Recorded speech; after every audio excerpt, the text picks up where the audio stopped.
Hello and welcome to the Heads and Volleys podcast with me, Lee Dunn.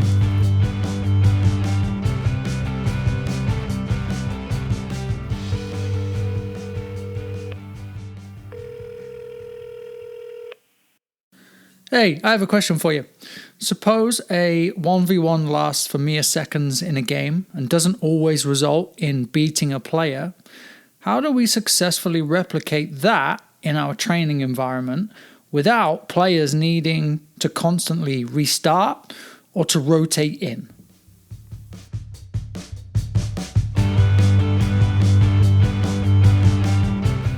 Now, the reason for my question is that I have just released a book onto Amazon. It's called 1v1's Outside of the Box. And I really want to use this episode just to challenge you to think about how you use 1v1's. And I had a really excellent conversation previously with Mark Savides, and he talks about how you can use 1v1's in lots of different ways, but really how a 1v1 is a situation in a game and it's a 1v1 with help. And the premise of the book has been to build on the ideas of isolating 1v1s and then comparing isolated 1v1s with small-sided games and constraints-led approach within a practice. And part of that is built on my previous conversation with Ben Bell. Now, the book should take you through developing and identifying a game model, working through position profiles, working through your own understanding of how the game works through the 4 moments and through the principles of play. We'll also explore expectations and setting up expectations for your players and also for yourself, and really what that means for them to maximize their training experience. Then we'll look at planning and how you can really use constraints and what they really mean for your experience and for your players' experience within a game, and building on the conversation I had again with Ben Bell when we talk about you use different goals for different situations and they all elicit different types of behavior, and a lot of the time we don't even consider that. Then there are a lot of session plans. There are session plans that will work through isolated 1v1s, having challenged you to assess what 1v1s really mean in your game and in your environment, and then how you can use them from the different situations that arise from a 1v1, and then building into small-sided games and how you might use those instead while still addressing what the 1v1 is actually working on if it's isolated, and again, moving that into a small-sided game. So really understanding what a small-sided game does for your environment, what the constraints are that you may use from 3v3 and 4v4, all the way up to 5v5, 7v7, and then wrapping up with 8v8 and 11v11. So there's a lot of session plans available within the book, and a lot of them are built based on my own model and my own understanding and my own favorite ways to execute the said topic. But you should take them and use them for your own, whether you adapt them, whether you take them completely for yourself, because if you pretty much take this book, you might well pretty much get my game model.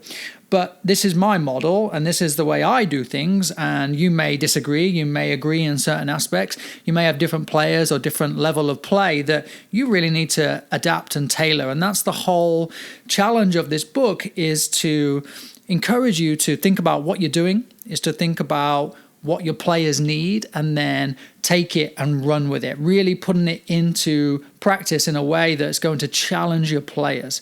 So how do you develop within your own environment? How do you develop your players? How do you lead them into more and more and more? And that's really what this book has been created for.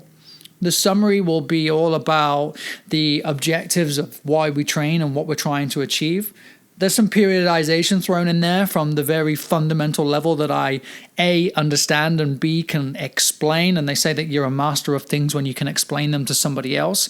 So I definitely don't think I'm a master yet, but there should be enough in there for this curious quotient to develop and to really encourage you. There's a lot of references that I use, a lot of papers that I found online. I use Google Scholar and websites like that to get into some of the scientific studies behind possession, behind touches, behind demand for players in training environments, and then also behind the science of the experience that coaches have and what they do and why. And there's lots of reference to leaders like Jurgen Klopp and Brendan Rodgers and Jose Mourinho, who are all incredible figures within the game and are super prevalent too. So I would really like you to get a copy of this book, of course. It's available on Amazon. The link will be in the show notes too. Your support on that front would really help me, of course, but then I would love to know what you think. And my ultimate challenge for you from this book is to not just take it and read it, but to try and implement it, or implement it in a way that is going to benefit you and your environment.